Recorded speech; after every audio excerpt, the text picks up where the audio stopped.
Do you want love that runs deep and passion that stays hot? Or are you in the category of, I want love, but only if it doesn't hurt? I'm going to share with you the 3 biggest barriers to love and passion. Now, singles, you might think, this isn't for me because I don't even have a relationship. So why do I have any barriers? But the truth is, this stuff starts at the beginning. Guys, it starts before you ever see that hot woman across the room. It starts before he ever picks up the phone to call you, ladies. And if you're like so many of my clients, then you've done love and you've done relationship and then you've done them again and again, and they haven't worked. And it doesn't have to be that way.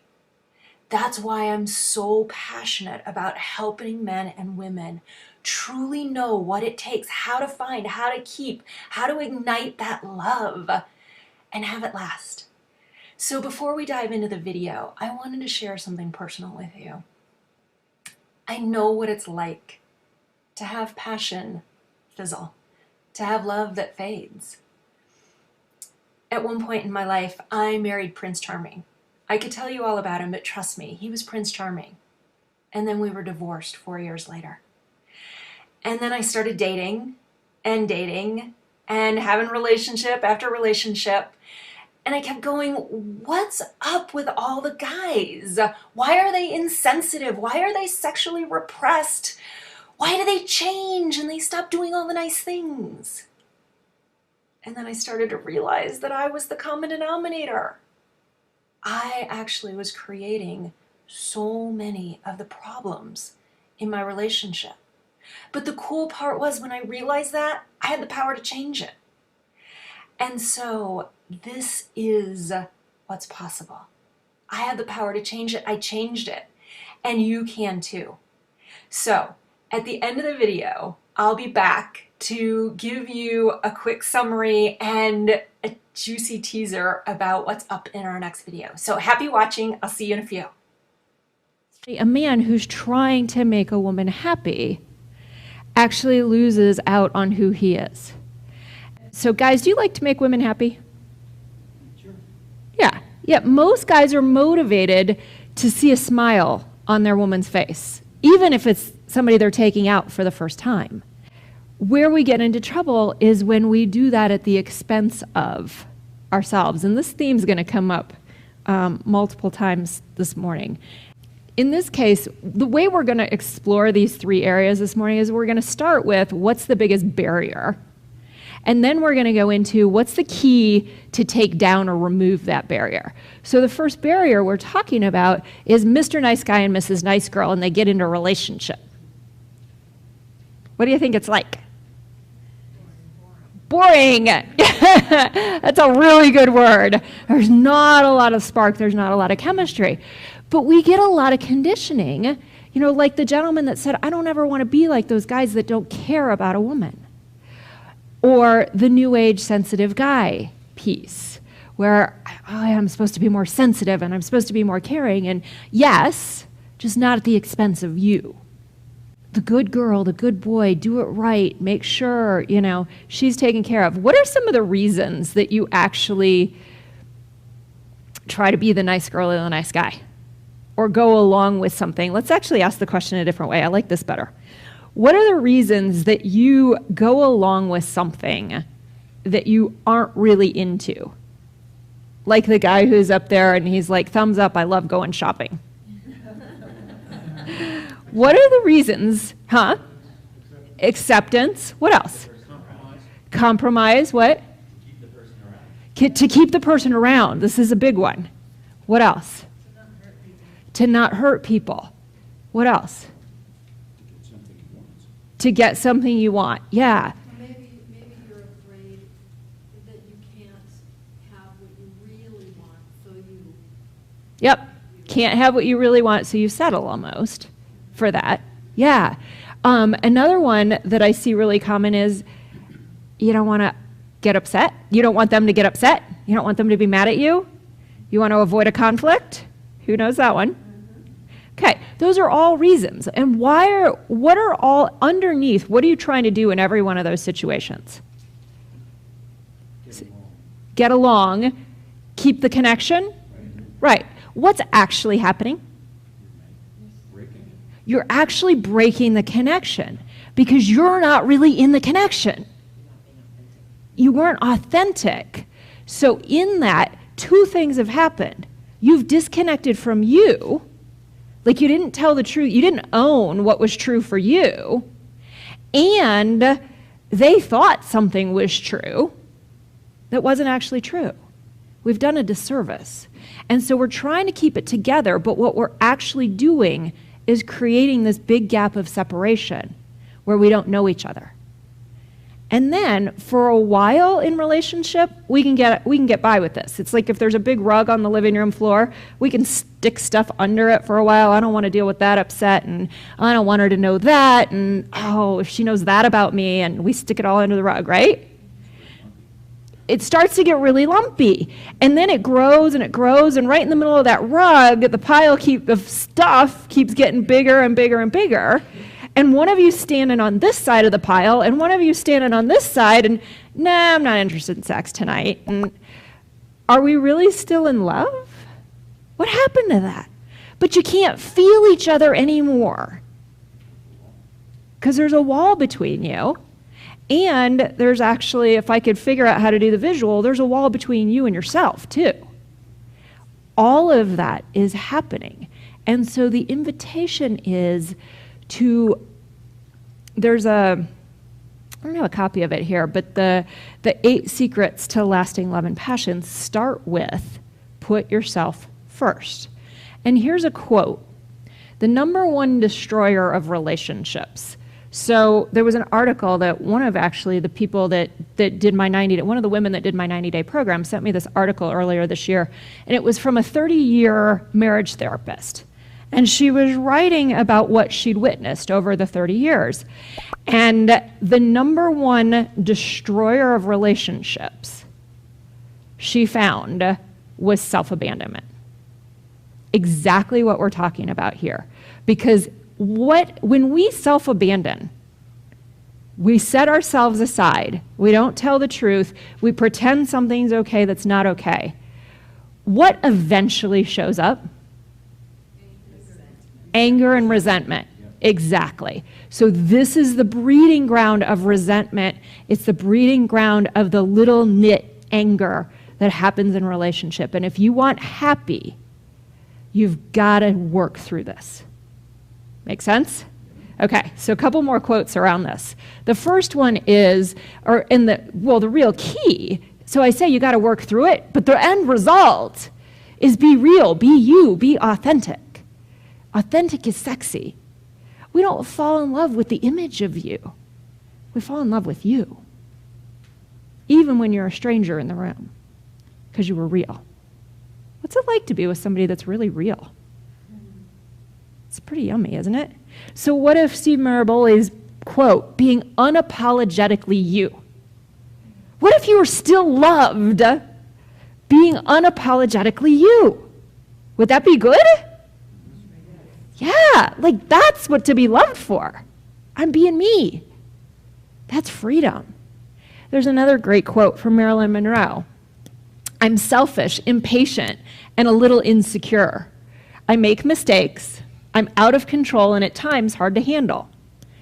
But if you can't handle me at my worst, you sure as hell don't get me at my best.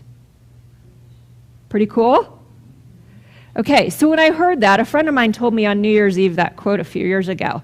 And I was like, yeah, that's going to be my theme for the year. I want men to really get that. I want them to, accept me at my worst so that they can have me at my best. And I woke up the next morning and I went, shit. I got to do it for me first. I got to accept me at my worst. I've got to actually be willing to show that side of me and stop trying to put up the facade that I'm perfect. Because it never works anyway. And so, again, back to you. Who's willing to be a little bit more themselves now? Next one. Who wants to get out of neutral if you happen to have fallen into that spot? Okay, I was definitely in neutral. Okay, so that's where we're going next. Is your sexual essence turned on? Go ahead and flip, if you will. All right, take a deep breath.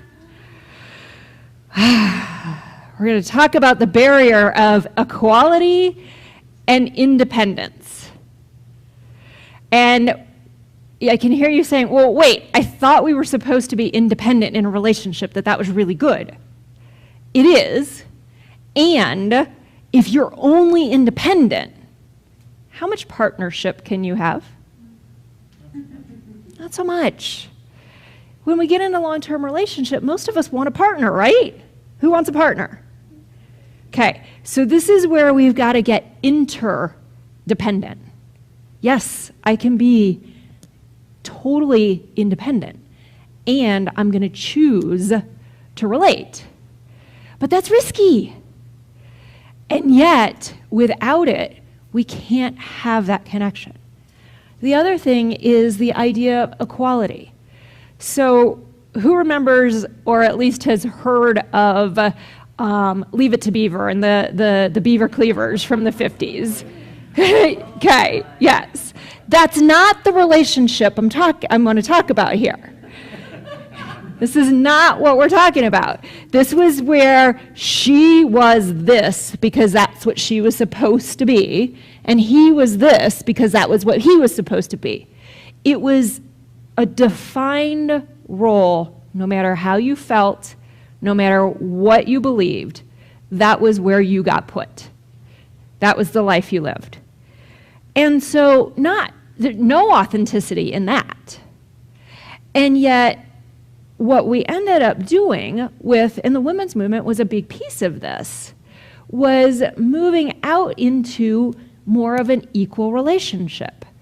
You can change the diapers, you can mow the lawn, you can take the car to get service, you can fix the toilet, you can do the laundry, we can all do it all, right? We're pretty capable. Most men and women can pretty much do most things. Do you agree? Okay, so that's great. We brought that into our relationships, and we said, okay, we'll split things down the middle, and we'll keep things equal, and you know, I don't want to have to do all this, and you don't have. We negotiated all that. The problem was, and the real question behind it is, does it make you happy? Does doing those things, does mowing the grass for me make me happy?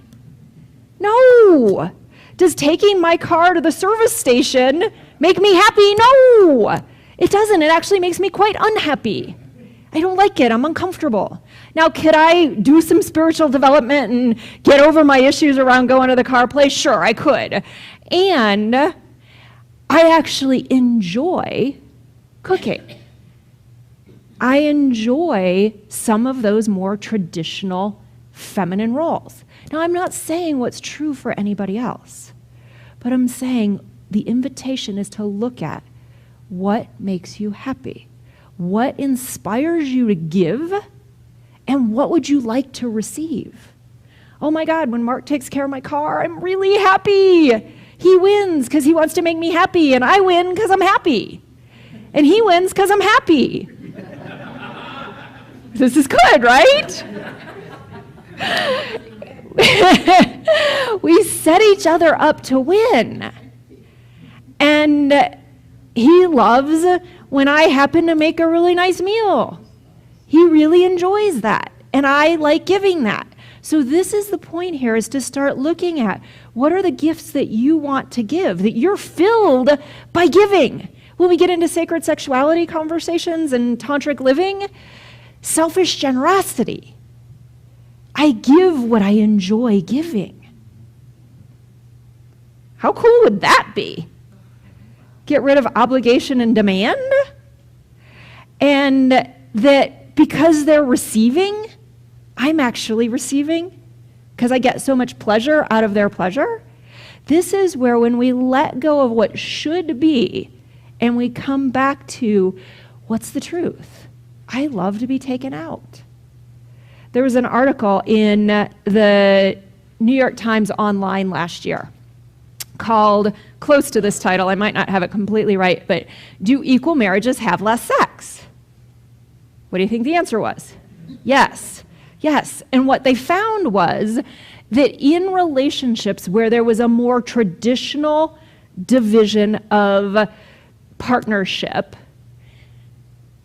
not only was the sex more frequent, they rated the quality of the sex as better.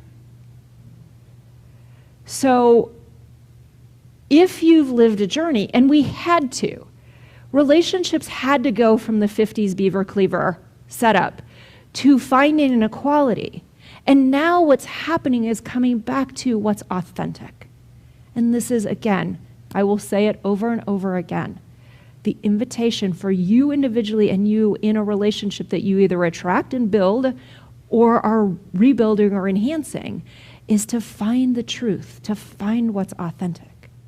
Another one that's really key there is surrendered. How easy is it to have an orgasm if you're not willing to surrender? Not so much. I spent a lot of years chasing orgasms because I couldn't have them. Because I was in control. Surrender? Not me. No wonder I couldn't trust a guy. And that ability to trust. But he's got to show up. Guys, for her to trust you, you got to be trustable. You got to be trustworthy. You got to show up. But then once he's showing up, ladies, it's our job to find our trust again so that we can actually surrender. Our journey now moves into understanding and appreciating and celebrating the opposite sex. And where we are going, because this makes it so much more fun and so much more connected, is next slide for us. Would you rather know the differences so that you can interact better? As opposed to stumbling around in the dark, barking our shins? As opposed to stumbling around in the dark and bumping our shins? Yes, absolutely, but this is what we do. And spending the time confused and frustrated, thinking that he's a hairy woman and she's a curvy guy. It doesn't work. Yes? See what I mean?